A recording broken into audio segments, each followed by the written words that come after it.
we have in Jesus all our sins and griefs to bear.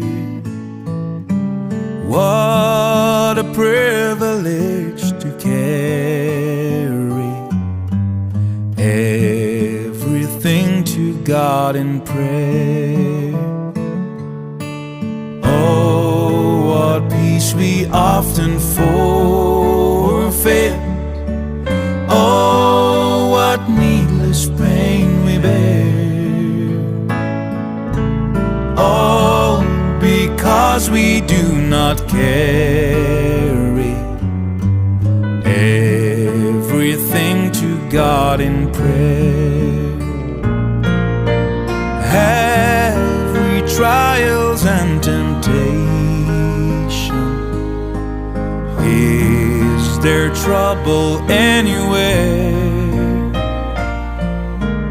We should never be discouraged.